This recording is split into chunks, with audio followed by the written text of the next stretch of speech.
Olá, olá! Começa agora mais um Marketing Caos, a sua bússola de conteúdo na web. Essa semana estou aqui novamente sozinho, apenas eu, para apresentar esse programa com aquelas pautas mais importantes e as pautas nem tão importantes de tudo que você precisa saber para começar, vamos dizer assim, né, segunda noite, para você trabalhar o resto da sua semana bem informado. Bom, vamos começar. Essa semana tem uma notícia importante, né? A gente sabe da situação que está passando ali o Rio Grande do Sul. Então, eu já queria começar a semana colocando primeiro os nossos votos, né, de melhoras ali para tudo que está acontecendo dentro da situação.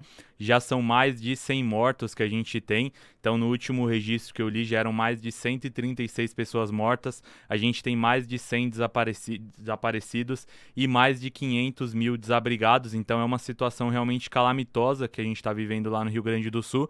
E separamos aqui o Pix, né? A doação ela é importante e a doação ela precisa ser feita. Então, nós separamos o Pix aqui do enchentes@vaquinha.com.br. Então, se você puder doar, não importa valor, eu posso doar somente R$ 5, eu posso doar R$ 1, doe que faz a diferença, tá? A gente sabe que existe muita necessidade dentro do estado, então a gente vai deixar a vaquinha aqui. Então, se você puder fazer a sua doação, não deixe de colaborar. Bom, e como a gente está falando de marcas, né? A gente fala sobre as marcas também. Acho importante a gente trazer aqui as ações que as marcas estão fazendo para auxiliar dentro de tudo que tem acontecido lá no Rio Grande do Sul, né? Então, como que as marcas elas têm trabalhado para ajudar as vítimas da tragédia do Rio Grande do Sul? Eu separei algumas aqui. No caso da Ambev, ela já doou mais de 560 mil litros de água. Eles separaram uma unidade que fabricava cerveja lá no Rio Grande do Sul e eles alteraram, então eles pararam a fabricação de cerveja e trocaram para envasamento de água potável e já fizeram a doação de mais de 560 mil litros de água potável lá para vítimas dos estados. O Açaí, ele já doou 28 toneladas de alimentos através da sua entidade social. A gente tem a Azul, que já arrecadou mais de 500 toneladas de doações também, que já estão lá separadas no aeroporto de Viracopos, Confins e Florianópolis. São aeroportos que estão recebendo doações. A gente tem o Burger King, que ontem eles fizeram uma ação, eles fecharam 28 unidades da sua empresa para totalmente produzir hambúrgueres. Eles estão produzindo Whoppers. A expectativa ontem era de mais de 20 mil hambúrgueres que eles iriam doar também para as vítimas das enchentes. A gente tem a BRF e a Marfrig, que já fizeram também, eles fundaram um fundo que a cada R$ 1 doado, eles vão dobrar essa quantidade. Então, doou R$ 1, eles vão doar mais R$ 1 também para ajudar as vítimas da enchente. A gente tem a Camil com a doação de 66 toneladas de alimentos. A gente tem o Carrefour também congelou os preços dentro das unidades ali próximas à tragédia. Então nenhuma unidade da rede vai aumentar qualquer preço. A gente tem a CIA que doou mais de 20 mil kits de peças íntimas, que são peças que geralmente são difíceis de doação, né? Então eles fizeram a doação de mais de 20 mil kits, além de 1 tonelada de alimentos, 200 mil litros de água potável e 50 mil peças para as famílias. A gente tem a Colgate também com a doação de mais de 1 milhão de toneladas de alimentos em alimentos diversos, além de produtos de higiene oral, pessoal e produtos de limpeza. A gente tem o iFood também, que repassou mais de 2 milhões para os entregadores no estado, com o pagamento mínimo para cada um deles de R$ 100, né? Eu estou destacando todas essas ações de grandes marcas, né? E aí vem até um ponto, né? As marcas, elas fazendo a parte delas, né, não significa que pequenas marcas, que a ajuda individual não seja importante, né? Todas colaboram da mesma forma. O que a gente não pode ser nesse momento é fiscal de ajuda, né? Fiscal de ajuda que é reclamar que a marca está fazendo pouco ou que o que ela está fazendo não é suficiente, ou mesmo que às vezes você não viu que uma marca que você acompanha, que o influenciador ele não esteja fazendo o que ele pode estar doando, né? Ele pode estar fazendo a parte dele, mas ele não precisa estar falando.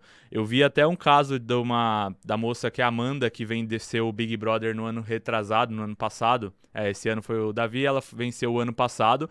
Ela é médica e ela está lá no Rio Grande do Sul, dentro da UTI, ajudando as pessoas que estão vivendo nessa situação. E o ponto importante, né? Muita gente reclamando com ela que ela não estava postando nos stories sobre as tragédias, o que está acontecendo e tudo mais.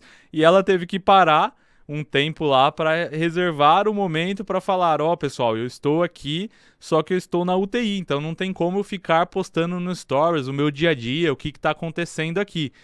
Então é isso, né? A gente tem que ajudar, a gente precisa ajudar, mas a gente não precisa também ficar sendo fiscal de ajuda, né? A gente não precisa ficar sendo fiscal de doação do que as pessoas estão fazendo ou não. Então fica aí a nossa recomendação.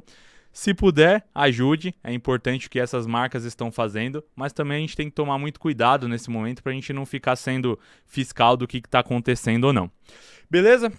Agora, falando dos assuntos normais aqui, né, do dia a dia do Marketing Caos, a gente vai começar falando sobre a trend indiana e a necessidade de conteúdo viral, né? O que acontece?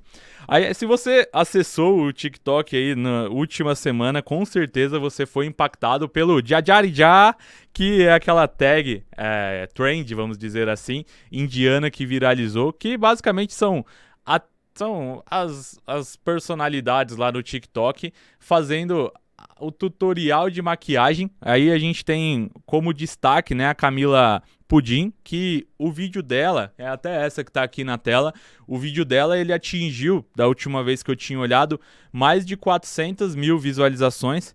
E o que basicamente é isso, né? A gente tá falando de pessoas que se fantasiam ali, né, vamos dizer assim, dessa personagem indiana, e elas vão utilizando o vídeo explicando como que eu tô fazendo ali a caracterização da personagem, né? Então é basicamente um tutorial de maquiagem ao som da música. Isso me trouxe um ponto, né, que eu fiquei parando para refletir sobre como que a gente tem, nos últimos tempos, e eu acho que principalmente com o advindo do TikTok, tem viralizado muito as trends, né? Então muitas pessoas que são os produtores de conteúdo, eles pegam as trends que têm viralizado e através disso, eles replicam isso na sua forma, né? No seu jeito de fazer, né? Só que muitas vezes é um conteúdo basicamente copiado, né? O que está em alta, então a gente tem ali uma música, a gente tem ali um tipo de vídeo, como é esse caso, que viralizou, e a pessoa ela replica isso para basicamente ganhar ali o que está em alta, né? E isso é justamente uma forma de conteúdo que é perigoso, né? Se a gente for dizer assim, porque primeiro que o produtor de conteúdo, ele tem que estar o tempo todo produzindo algo, ele tem que estar correndo atrás da tendência, ele tem que estar correndo atrás de um conteúdo que basicamente tem ali um ciclo de vida, né? Você tem o conteúdo que ele ganha relevância, só que ele se esgota, né? Como eu falei, com certeza você já deve ter visto. Se você acessou o TikTok, você viu algum vídeo da trend indiana. E rapidamente isso se esgota, que as pessoas ficam cansadas desse conteúdo e partem para a próxima, né? Então a gente tem aí uma nova tendência. Então se você produz conteúdo com esse foco, né? O foco de atrair tendência, você participar dessas trends que viralizam, é algo bem complicado, porque você tem que estar ali o tempo todo surfando nessa onda do hype e esperando a próxima. Muitas vezes o seu vídeo ele não entra nessa tendência de alta e você não consegue surfar o momento, né? A crítica, e aí foi até o que a gente colocou na nossa newsletter de sexta-feira, foi o quão isso realmente é rentável, né? E o quanto isso valoriza a carreira de um produtor de conteúdo no longo prazo, né? Porque é um tipo de conteúdo que, como eu falei, ele vai viralizar ali no curto prazo, mas logo depois isso vai se esgotar, porque a gente vai entrar naquela onda do que fazer ou não, do tipo de conteúdo que eu tenho que correr atrás. E se esgota muito rápido, né? Se esgotando muito rápido, a gente não tem ali muito tempo de utilização dessa trend, né? Então, vale a pena realmente a gente correr sempre atrás do hype ou a gente se especializar num conteúdo realmente que faça sentido para o nosso público, um conteúdo que a pessoa ela sempre se lembre de você, né? É uma nova tendência que com o TikTok tem surgindo, são influenciadores que eles são responsáveis, né? Eles são especializados em viralizar um conteúdo ali que eles sabem o que está dentro da alta ali do momento e vão saber viralizar aquilo, né? Mas a gente não sabe se isso no longo prazo funciona, né? Para as marcas que querem eventualmente surfar ali no hype, né? Eu quero investir num influenciador que sabe viralizar, pode fazer sentido, né? Mas eu não sei se realmente esse influenciador, para ele, é interessante no longo prazo, né? Ele não é aquele influenciador que a pessoa ela vai parar e vai lembrar dele no longo prazo, ó, eu preciso saber o que esse cara está falando sobre isso porque é interessante para a personalidade, né, para o conteúdo e não para a plataforma, né, que é o que a gente acaba acontecendo, né? Eu acesso o TikTok, mas eu não sei dizer o que é interessante para o momento em si, entendeu? Bom, vamos para a nossa próxima pauta. A gente vai falar sobre os profissionais remotos que estão tirando férias clandestinas sobre o trabalho. Essa é uma matéria da Forbes que viralizou na semana passada, pois trouxe uma polêmica gigantesca, que são os profissionais tirando férias clandestinas durante o trabalho. O que é isso, né? A gente sabe que nos últimos tempos o trabalho remoto, ele virou uma febre realmente no formato, até depois da pandemia principalmente, é uma forma de trabalho que se consolidou. E aí, o que acaba acontecendo, né? A matéria ele tem esse título que eu vou dizer aí chamativo, digamos assim, né? Mas basicamente é um formato em inglês, a gente gosta de trazer esses termos, tipo quiet quitting do americano, né? A gente gosta de importar isso para o Brasil.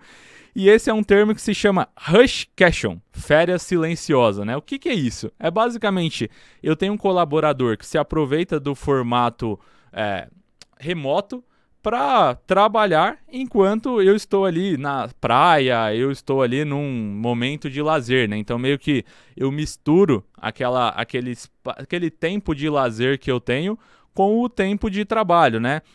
Só que se você lê assim o título da matéria, já dá aquele, nossa, as pessoas já criam aquele no LinkedIn principalmente, né? Já criam aquela polêmica toda, mas na verdade não tem muito de polêmico dentro da matéria não, tá? Eu fui ler a matéria em si e ela basicamente explica esse termo, né? Fala justamente sobre isso e não tem nenhuma crítica não, viu? Dentro do formato eles falam justamente sobre como os trabalhadores remotos eles se dizem mais relaxados e mais tranquilos para se trabalhar durante esse formato, né, com esse formato.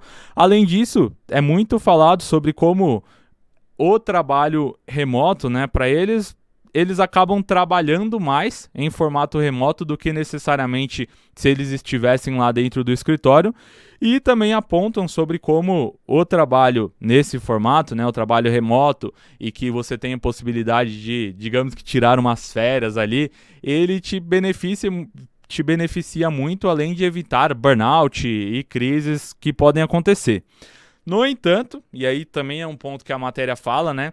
É como um estudo da Alway Labs, que foram feitos com mais de 2 mil trabalhadores americanos, eles relataram justamente que existe uma diferença entre a forma como os chefes, né, a gerência enxerga o trabalho remoto do que necessariamente o próprio trabalhador, né? Porque enquanto 60% dos líderes estão preocupados com o formato remoto, a gente tem aí 55% dos trabalhadores dizendo que trabalham mais no formato remoto, né? Então, existe aí um descolamento entre o que a liderança enxerga sobre o trabalho remoto do que os colaboradores enxergam isso, né? Trabalhadores remotos, eles se sentem mais confiantes e mais produtivos no trabalho remoto, enquanto a liderança, ela acha que os trabalhadores, eles não produzem mais no ambiente remoto. Então, o que tem acontecido de verdade, né? Como que é essa avaliação? Eu, basicamente, aí eu vou dar a minha opinião, né? Jefferson vai opinar. Eu gosto muito do formato home office, né? Eu acho que é um formato que funciona bem, mas ele não funciona para todo mundo. A gente sabe isso é claro, tá? Não é todo mundo que vai funcionar, que vai trabalhar bem em home office. É porque você tem ali um ambiente, às vezes, que a pessoa trabalha que não funciona bem e tudo mais. mas a gente precisa trabalhar as pessoas como adulto, né? A gente precisa entender que as pessoas são adultas e que elas têm que saber o que funciona melhor para elas ou não. Às vezes, para ela não funciona tão bem trabalhar de home office. Mas qual que é o segredo, né? A gente medir o trabalho das pessoas pela produtividade, né? Pelo aquilo que elas entregam e não necessariamente pelo tempo, porque muitas vezes ela tá ali dentro do escritório, tá ali sendo vigiada, né, pelo olho que tudo vê do gerente, mas não necessariamente ela tá trabalhando. Ela tá ali fingindo que tá trabalhando e às vezes até mais do que dentro de casa, né? Então você tem pessoas que não vão ser produtivas em casa e não vão ser produtivas no escritório, né? Então essas pessoas, o trabalho é eliminar elas, mas não necessariamente a gente criticar o formato de trabalho, o meio. É a forma como você contabiliza o resultado e como você investiga que precisa ser avaliada, e não necessariamente o meio de trabalho. Beleza? Agora eu trouxe mais uma matéria da Forbes, né? Eu estou trazendo várias matérias da Forbes aqui que viralizaram na semana passada. Essa ela justamente fala sobre ser justo que os CEOs de grandes empresas, eles ganhem muito mais que um funcionário comum, né? Que um funcionário normal dessa empresa. E mais uma vez foi aquele caso, né? Aquela comoção que é gerada pela matéria. Como assim? O cara, ele é CEO da empresa, ele rala para ganhar o negócio e aí as pessoas estão falando que ele tem que ganhar o mesmo que o cara que tá ali começando, que tá iniciando. E não é isso que a matéria fala, tá? Eu achei muito interessante a matéria. É a mesma coisa, né? A pessoa lê o título da matéria e não para entender. Primeira coisa, né? Ela não está falando do dono da empresa, né? A gente está falando de empresas que têm capital aberto. Então, quem é o cara que ganha muito dinheiro aqui é o CEO da empresa, né? Ele não é dono da empresa. Ele é um funcionário assim como qualquer outra pessoa. Ele assume a posição, digamos que mais importante do negócio, a posição mais relevante para o negócio, porque ele toma as decisões estratégicas que vão direcionar o que a empresa vai ser ou não, mas não necessariamente ele é a pessoa que é o dono, que fundou aquele negócio. Então esse é o ponto mais importante aqui dessa fala. E eu até trouxe um exemplo, tá, do David Zaslav, que é o CEO da Warner Bros. Discovery, que no ano passado ele ganhou 49,7 milhões, quase 50 milhões, sendo que a empresa ela viveu greve de roteiristas, greve de atores, ela viveu um corte gigantesco de funcionários, enquanto que qual que é a justiça, né, de uma empresa que alega que precisa cortar custos, porque eu preciso demitir funcionários para cortar custos, enquanto que o CEO da empresa ele está ganhando um bônus de praticamente 50 milhões de dólares. Qual que é a equidade disso, né? E o questionamento da matéria ele é baseado num livro, que é justamente o livro do Alexandre Pepper, é um livro inglês, que ele fala sobre o quão é ético ser tão bem pago, né? Então, ele está falando sobre as remunerações éticas e práticas corporativas, né? Então esse exemplo que eu dei, ele cabe justamente para isso, né? Sobre o desempenho de governança corporativa. A gente não está falando aqui de merecimento e tudo mais, né? Do dono da empresa. É o CEO, que ele é um funcionário como qualquer outro, né? Então, será que eticamente, né, ele merece ocupar um cargo de valor tão alto para comparativa ali, um funcionário que está iniciando dentro do negócio, um funcionário às vezes que tem muitos anos de casa, mas recebe muito menos do que esse cara que é o CEO da empresa, né? Então a gente está falando aqui de governança corporativa, a gente não está falando aqui de formato de trabalho, de justiça, nada do tipo, né? Governança corporativa. Eu mereço realmente, meu desempenho, ele é tão acima do resultado da empresa para valer tanto, enquanto que eu estou alegando que a empresa precisa demitir, a empresa precisa cortar custo e eu tô ganhando aqui muito. Então é uma avaliação que precisa ser feita. E até na matéria, recomendo que vocês leiam a matéria, ela fala sobre os pontos importantes de governança corporativa que as empresas precisam olhar. Transparência salarial, para equidade, né, desses salários, uma discrepância tão grande, às vezes entre pessoas do mesmo cargo, né? Pode acontecer, não deveria. A gente está falando de participação de resultados, avaliação rigorosa de desempenho, sobre o desempenho real desse negócio, remuneração em longo prazo, compromisso com a responsabilidade social e governança de remuneração, que é basicamente a premissa de tudo isso.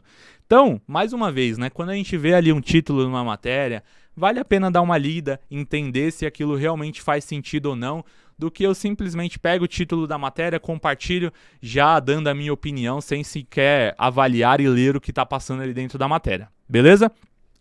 Próxima notícia, a gente vai falar sobre o Nubank, que ultrapassou 100 milhões de clientes, né? E o objetivo agora é se consolidar como um dos maiores bancos do mundo. Para vocês terem ideia, fora da Ásia, é o único banco que tem uma quantidade tão grande de clientes. São 92 milhões de clientes no Brasil, 7 milhões de clientes no México e 1 milhão de clientes na Colômbia, né? Só que o que diferencia o Nubank é o tempo que ele levou para atingir tantos clientes, né? É impressionante que em 11 anos, na empresa de 2013, ela conseguiu um crescimento tão grande em base de clientes, se você for comparar, maior do que os mais de 100 anos que o Itaú, que o Banco do Brasil levou para conseguir atingir isso. E aí eu trouxe um vídeo que é justamente o vídeo de comemoração que o Nubank fez para essa comemoração dos 100 milhões de clientes.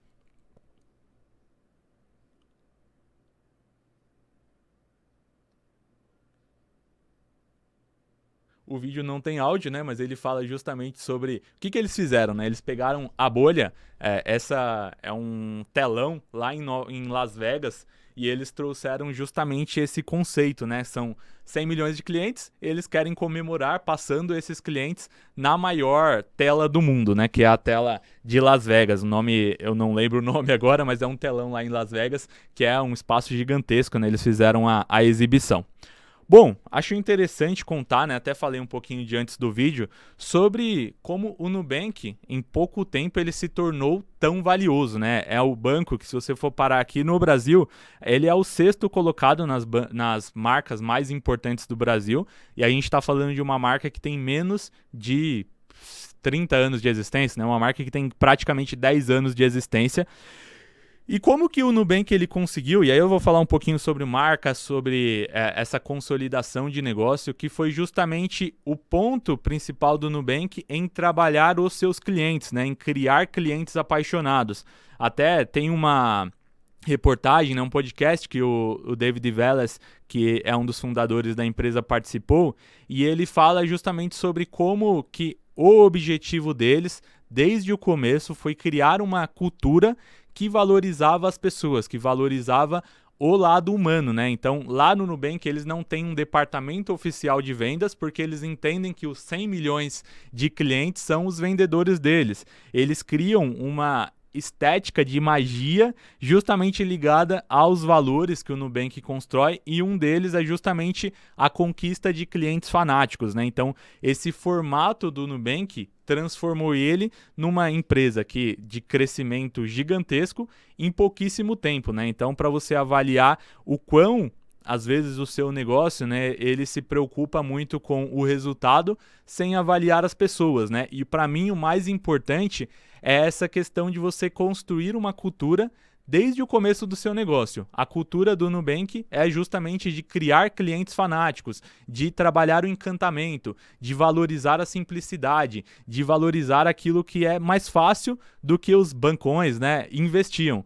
E aí eles conseguiram criar isso e conseguiram esse crescimento, né? Para você ter uma ideia, eu acho que o ano passado foi a primeira vez que o Nubank registrou um lucro. Então, mesmo desses 10 anos aí, né, eles trabalharam muito focados no crescimento para só então começar a trabalhar com a geração de lucro e tudo mais. Mas a expectativa é muito grande a partir de agora. Bom, agora a gente vai falar sobre uma empresa já consolidada, né? Falei de Nubank, agora vamos falar de uma empresa que erra pouco, mas dessa vez a Apple pediu desculpa pelo comercial que eles fizeram, né? Um comercial do tablet, e que gerou bastante comoção, né? Bastante polêmica. Por quê? O comercial basicamente era uma máquina que ela ia esmagando artefatos artísticos, né? Violão, piano. Tudo para a ideia deles, né, que esses artefatos eles ficavam esmagados para se transformar no novo iPad Pro. Trouxe o vídeo aqui para vocês darem uma olhadinha para entender um pouquinho do que eu estou falando, né? O que é esse formato, esse comercial que eles fizeram. Então eu trouxe um trechinho bem pequeno, tá? É basicamente isso. Os itens vão se esmagando ali, vira, e tudo isso vira o iPad Pro.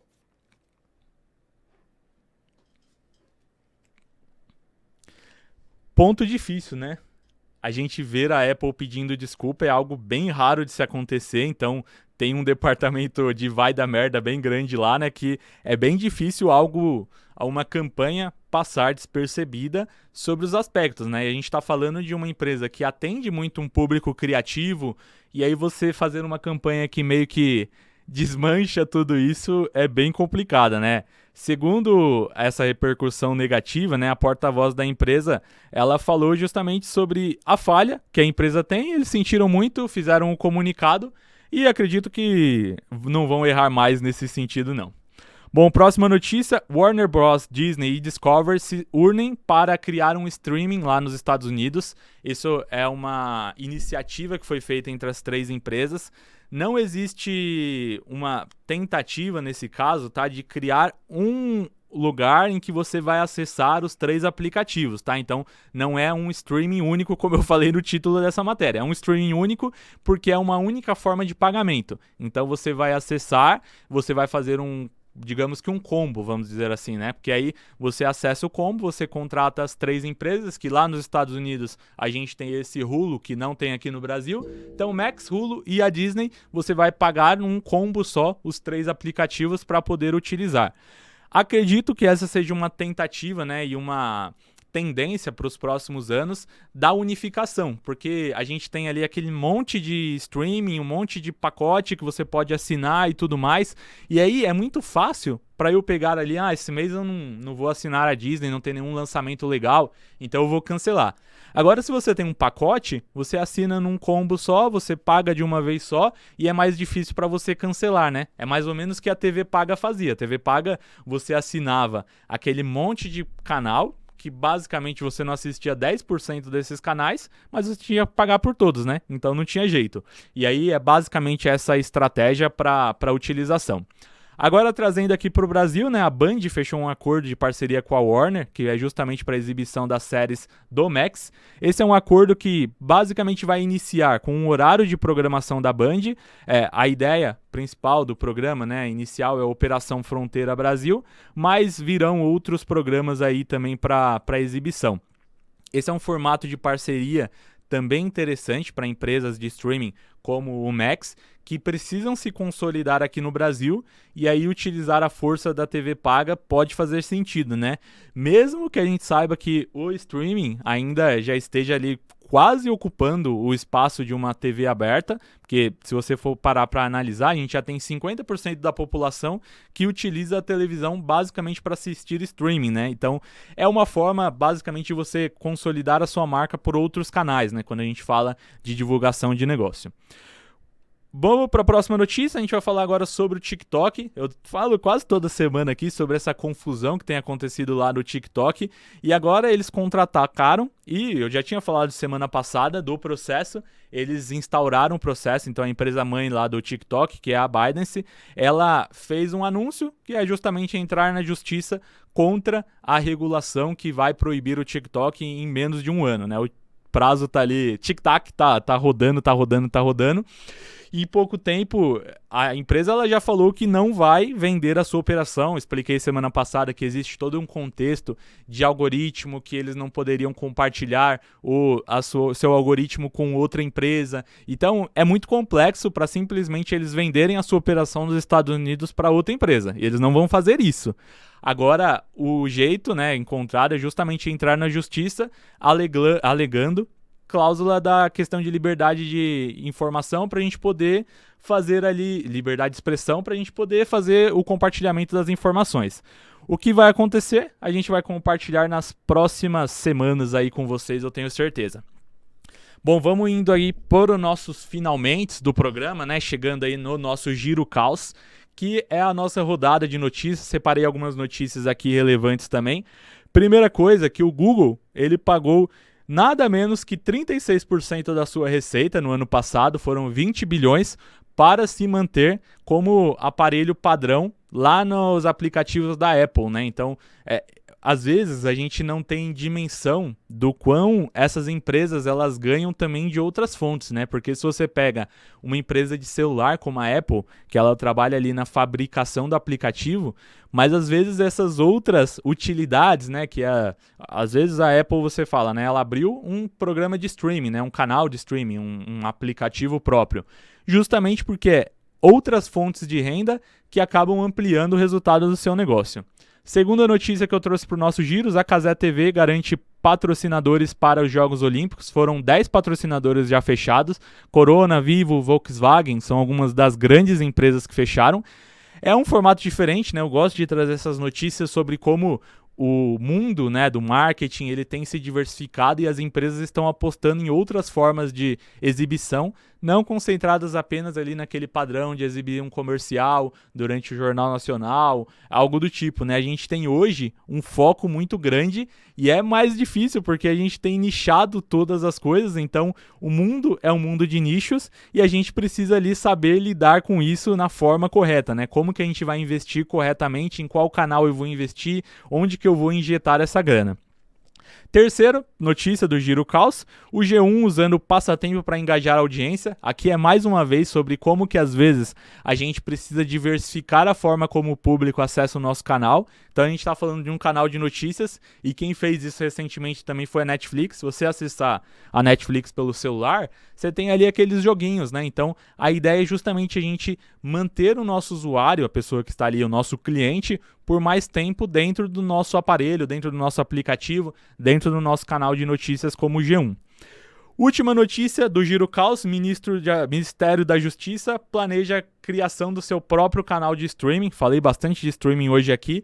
E a ideia do canal é justamente um projeto para viabilizar e trazer mais conteúdos nacionais, né?